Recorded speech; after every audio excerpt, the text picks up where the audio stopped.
Yes, good morning everyone, welcome you to all. आज के session में हम लोग यहाँ पर पर्यावरण अध्ययन भाग 10 कंप्लीट करने वाले। इससे पहले 9 पार्ट आप लोगों के वन लाइनर सीरीज के कंप्लीट हो चुके हैं। कोई भी सेशन यदि आपने मिस कर दिया हो, प्लेलिस्ट में जाकर देख सकते हैं। डिस्क्रिप्शन में प्लेलिस्ट की लिंक रखी हुई है, या नॉर्मली आप चैनल पर जाकर भी प्लेलिस्ट को विजिट कर सकते हैं। तो आज का जो सेशन होगा, आज के सेशन में होंगे टोटल 50 क्वेश्चन।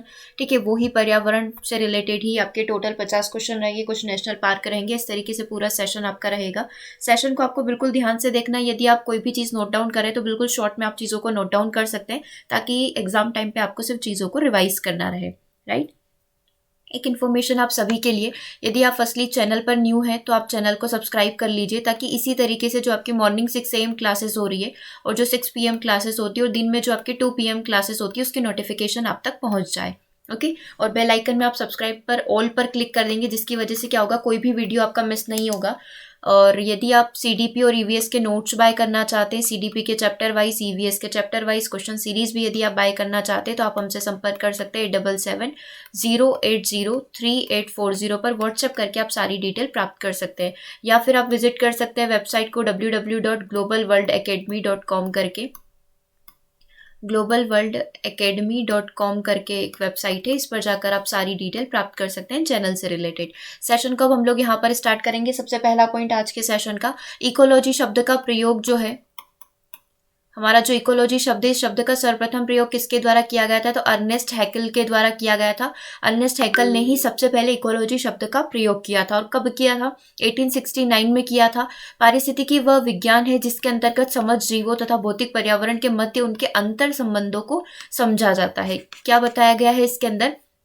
मेन जो भाग है, हमें यही याद रखना है। इकोलॉजी शब्द का प्रयोग अर्नेस्ट हैकेल ने किया है। इकोलॉजी 1869 में किया था इसका प्रयोग। और पारिस्थितिकी जो है, वो ही इकोलॉजी, वह विज्ञान है जिसके अंतर्गत समस्त जीव जो होते हैं और उसका भौतिक पर्यावरण के साथ उनका क्या कनेक्शन है, इनके संबंधों को व्यक्त किया जाता है। ठीक है, तो ये हमारा इकोलॉजी हो गया। आगे हम लोग बढ़ेंगे। आगे हमसे पूछा गया कि इकोसिस्टम शब्द का प्रयोग करने वाले कौन थे, तो एजी टॉन्सले जो थे, इन्होंने शब्द का प्रयोग किया था इकोसिस्टम। वो आपका लॉजी था। लॉजी स्टडी किसके द्वारा की गई है, तो स्टडी करने वाला हैकले है। तो आप इसको कैसे भी करके कनेक्ट कर सकते हैं, जैसे जैसे ही आपको दिखे इकोलॉजी, तो लॉजी का मतलब होता है अध्ययन करना, है ना। और अध्ययन करते समय हम लोग थोड़ा कुछ ऐसे कनेक्ट कर सकते हैं कि हमारा मन नहीं होता है, हम लोग थोड़ा डरते हैं। ठीक है, तो हकल करते हैं, ऐसे करके कुछ आप करके याद कर सकते हैं कि अर्नेस्ट हैकेल ने इस शब्द का प्रयोग किया था। और इकोसिस्टम आ जाए, तो इकोसिस्टम जो है, इस सिस्टम का पारिस्थितिकी तंत्र यदि आ जाए, तो तंत्र में तंत्र विद्या लगती है, जादू टोना लगता है। तो तंत्र से आप टोना करके भी याद कर सकते हैं, जादू टोना करके। तो टॉन्सले आप इसको कनेक्ट कर पाएंगे। ठीक है, कैसे भी करके मेन टास्क यही रहता है कि आपको कैसे भी करके बस इस शब्द को याद रखना है। तो जैसे ही आपको तंत्र दिखे या सिस्टम दिखे, हिंदी में करेंगे तो तंत्र से आप टॉन्सले जादू टोना करके अरेंज कर पाओगे। ओके, आई थिंक ये ट्रिक कुछ काम आ जाए हमें याद रखने के लिए। कब किया गया था? 1935 में शब्द का प्रयोग किया गया था। मतलब पहले हमारा इकोलॉजी आया, देन हमारा पारिस्थितिकी तंत्र इको सिस्टम आया। राइट।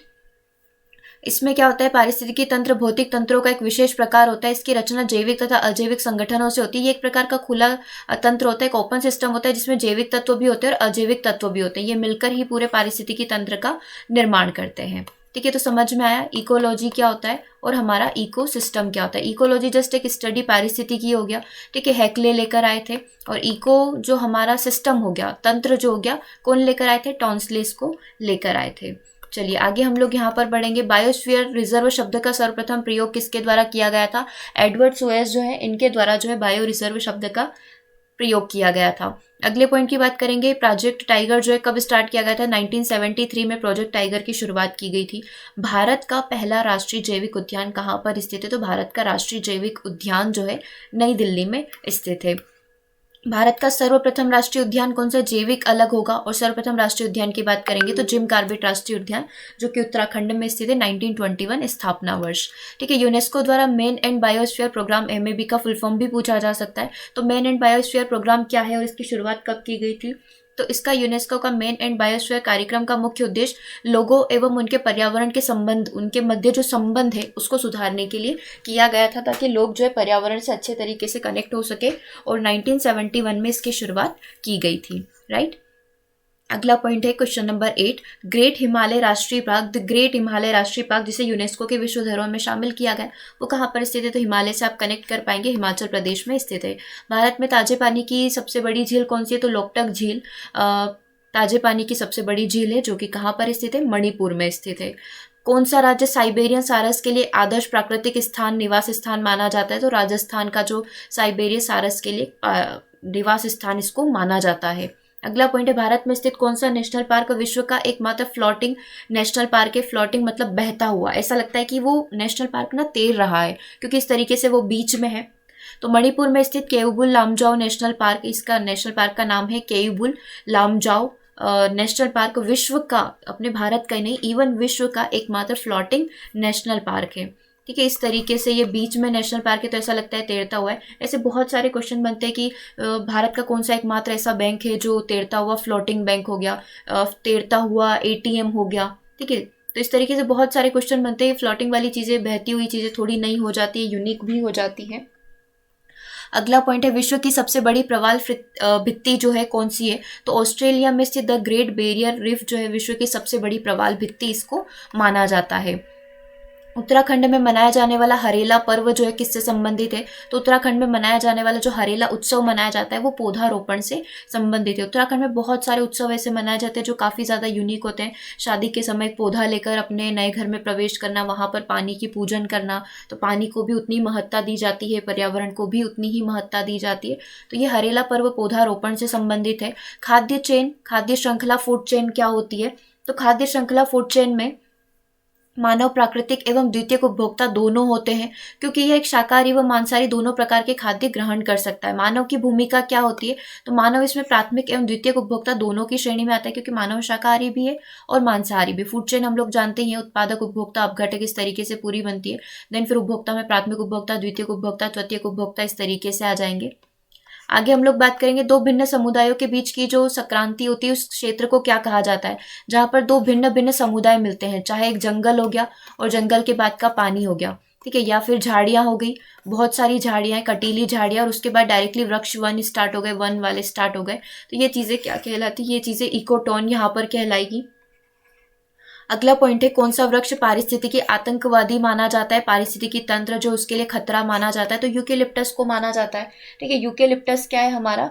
यूकेलिप्टस हमारा पूरा यहाँ पर पारिस्थितिकी आतंकवादी इसको कंसीडर किया जाता है। यूकेलिप्टस के कारण पृथ्वी का जल स्तर घटता है, क्योंकि इसकी ऊंचाई काफ़ी होती है और उतनी ही मात्रा में ये पानी का ग्रहण भी करता है, ठीक है, जड़ों के माध्यम से, क्योंकि उतना ही नीचे भी रहता है जमीन के अंदर, तथा निकटस्थ भूमि की उर्वरा शक्ति भी इसकी वजह से नष्ट होती है। तो ये यूकेलिप्टस जो है पारिस्थितिकी आतंकवादी इसको कंसीडर किया जाता है।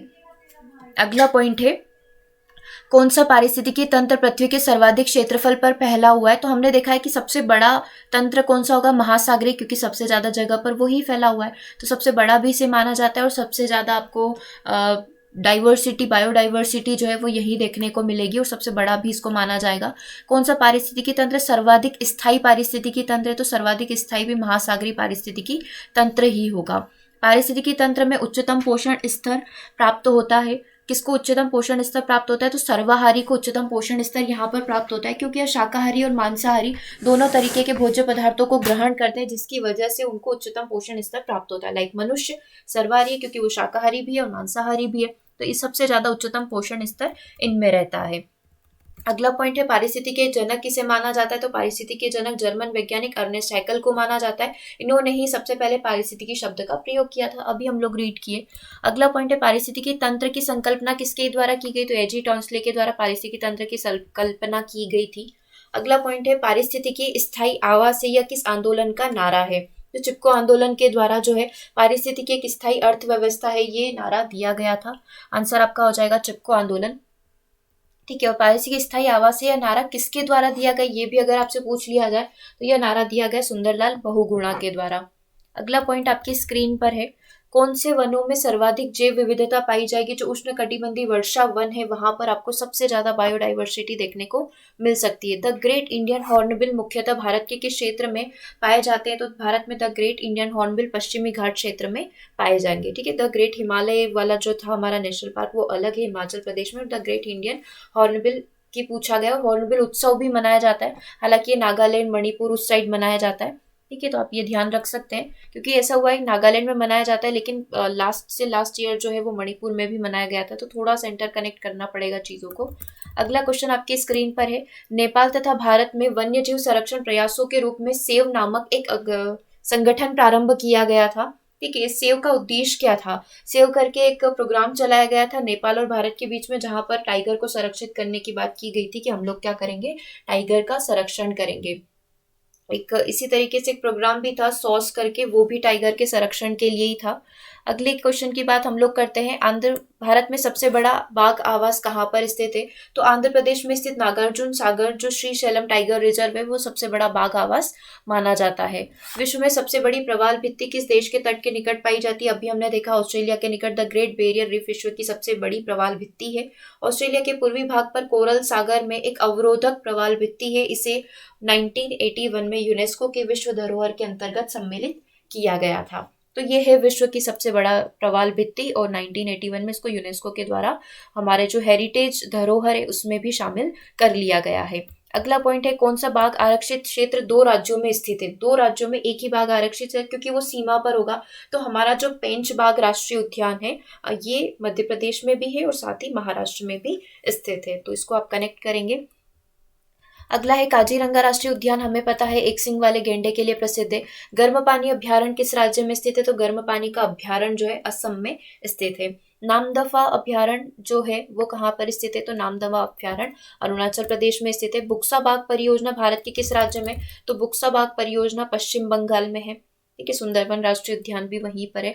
भरतपुर पक्षी विद्या जो राष्ट्रीय उद्यान है, भरतपुर पक्षी विहार राष्ट्रीय उद्यान, ये कहाँ पर स्थित है? राजस्थान में स्थित है। सरिस्का ले लो, रणथंभौर ले लो, इसका नाम राजीव गांधी नेशनल पार्क कर दिया गया, वो सभी राजस्थान में स्थित है। दाचीगाम राष्ट्रीय पार्क कहाँ पर स्थित है? जम्मू कश्मीर में। दम्फा राष्ट्रीय पार्क कहाँ पर स्थित है? टाइगर रिजर्व मिजोरम में स्थित है। कांगेर घाटी राष्ट्रीय पार्क कहाँ पर स्थित है? तो कांगेर घाटी राष्ट्रीय पार्क हमारा छत्तीसगढ़ में स्थित है। ठीक है, कुछ राष्ट्रीय पार्क है जो कॉमन है और पूछे भी जाते हैं, एक बार और फटाफट से रिवाइज कर लेते हैं। देखो यहाँ से काजीरंगा एक सिंग वाले गेंडे के लिए गर्म पानी असम में, नामदफा राष्ट्रीय उद्यान अरुणाचल प्रदेश में स्थित है। ठीक है, बुक्सा बाग परियोजना पश्चिम बंगाल में, भरतपुर पक्षी विहार राजस्थान में, दाचीगाम राष्ट्रीय पार्क जम्मू कश्मीर में, और दम्फा टाइगर रिजर्व मिजोरम में स्थित है। कांगेर घाटी छत्तीसगढ़ में। और कौन सा राष्ट्रीय उद्यान सफेद बाघों के लिए प्रसिद्ध है? तो मध्य प्रदेश में जो शहडोल झीला है उसमें जो बांधवगढ़ राष्ट्रीय उद्यान है वो सफेद बाघ के लिए प्रसिद्ध है। ठीक है, और एक ऐसा भी क्वेश्चन पूछा जा सकता है शेरों से रिलेटेड कि जो हमारे शेर के लिए कौन सा प्रसिद्ध है? तो गिर जो नेशनल पार्क है गुजरात में, वो शेर के लिए, एशियन शेर के लिए प्रसिद्ध है, बब्बर शेर के लिए प्रसिद्ध है। अगला पॉइंट है, मध्य प्रदेश के किस राष्ट्रीय उद्यान को प्रोजेक्ट टाइगर में सबसे पहले शामिल किया गया था? तो कान्हा किस्ली नेशनल पार्क को सबसे पहले प्रोजेक्ट टाइगर के अंतर्गत सम्मिलित किया गया था। अगले पॉइंट की हम लोग यहाँ पर बात करेंगे। अगला पॉइंट आपकी स्क्रीन पर है, मानव पर्यावरण संबंध के नियतिवाद, मतलब ये जो डिटर्मिनिज्म होता है ये क्या होता है? ठीक है, एक क्वेश्चन और बीच में रह गया, क्वेश्चन नंबर 40। टाइगर राज्य किसको कहा जाता है? तो मध्य प्रदेश को टाइगर स्टेट के रूप में जाना जाता है। टाइगर संख्या इतनी अधिक नहीं है, लेकिन फिर भी हम लोग इसे टाइगर स्टेट के रूप में जानते हैं। अब हम लोग नियतिवाद को समझते हैं। नियतिवाद क्या होता है? यह नियतिवादी जो उपागम है ये क्या कहता है? तो इस उपागम के अनुसार मानव को पर्यावरण का एक तत्व माना जाता है, कि मानव जो भी है पर्यावरण का एक हिस्सा है। इनके अनुसार मानव प्रकृति के हाथ का एक खिलौना है, इसे ही पर्यावरणवादी उपागम कहते हैं। मतलब पर्यावरणवादी, अगर हम लोग पर्यावरण की थ्योरी की बात करें तो उसमें एक मानव की भूमिका क्या होगी? तो मानव की भूमिका ये होती है कि मानव एक इसका हिस्सा है पर्यावरण का, और प्रकृति का एक खिलौना है इस तरीके से।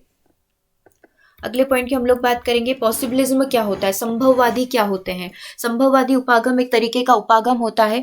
इसके अनुसार मानव को पर्यावरण का एक सक्रिय तत्व माना जाता है। इसका विचार है कि मनुष्य प्रकृति पर विजय प्राप्त कर चुका है तथा प्रकृति में मनचाहा परिवर्तन करने में समर्थ है। ये प्राकृतिक संसाधनों के अति दोहन पर विश्वास करते, तो ये संभावना, पॉसिबिलिटी को यहाँ पर बताता है। राइट, तो ये संभववादी की बात हो गई। आगे हम लोग अगले क्वेश्चन पर बढ़ रहे हैं। अगले 3 क्वेश्चन आपकी स्क्रीन पर है। सोनमर्ग गुलमर्ग घास के मैदान किस राज्य में स्थित है? तो ये जम्मू कश्मीर में हमारे स्थित है। ठीक है, सोनमर्ग और गुलमर्ग घास के मैदान। अगला है, बुग्याल घास के मैदान कहाँ पर पाए जाते हैं? तो बुग्याल घास के मैदान हमारे उत्तराखंड में पाए जाते हैं। विश्व की सबसे बड़ी झील कौन सी है? तो कैस्पियन सागर झील विश्व की सबसे बड़ी झील है। भारत की सबसे पहली मुख फिल्म जिसमें आवाज नहीं आती, मुख फिल्म हमारी राजा हरिश्चंद्र है, और सबसे पहली बोलती फिल्म है हमारी आलम आरा। अशोक चक्र पाने वाली भारत की प्रथम महिला कौन है? नीरजा भनोट। और इसी पर आपने देखा होगा एक नीरजा मूवी भी आई हुई है, ठीक है। तो यदि आपने नहीं देखी है तो इसको आप ज़रूर देखिएगा, बहुत ही ज़्यादा मोटिवेटिंग मूवी है ये, ठीक है। इमोशनल मूवी भी बहुत बोल सकते हैं हम लोग। नीरजा एक पायलट रहती है, ठीक है, एयर होस्टेस वो रहती है। तो उसी के बारे में पूरी कहानी है कि किस तरीके से वो जो एरोप्लेन होता है उसमें लोगों की मदद करती है, उनको बचाती है, हाईजैक हो जाता है, ठीक है। तो उसी से कनेक्टेड ये स्टोरी है। तो नीरजा भनोट को ये मिलता है, ठीक है, मरणोपरांत दिया जाता है ये। अगला है मृदा अपरदन को कहा जाता है, मृदा अपरदन को हम लोग और क्या बोल सकते हैं? तो मृदा अपरदन को अवनलिका अपरदन के रूप में भी जाना जाता है। अगला क्वेश्चन आपके स्क्रीन पर है, सीवेज प्रदूषण से समाप्त हो जाते हैं। जो सीवेज प्रदूषण होता है उससे पानी में रहने वाले जीव जंतु नष्ट हो जाते हैं। ओके, तो आज के सेशन में टोटल 50 क्वेश्चन हम लोगों ने कंप्लीट किया। आज काफ़ी शॉर्ट रिवीजन हम लोगों का हो चुका है। मिलेंगे हम लोग नेक्स्ट सेशन में 6 PM पर। ओके, और किसी भी प्रकार की जानकारी के लिए आप हमसे संपर्क कर सकते हैं 8770803840 पर व्हाट्सएप करके आप डिटेल प्राप्त कर सकते हैं। और चैनल से रिलेटेड इन्फॉर्मेशन के लिए आप विजिट कर सकते हैं www.globalworldacademy.com को। Okay, thank you for watching.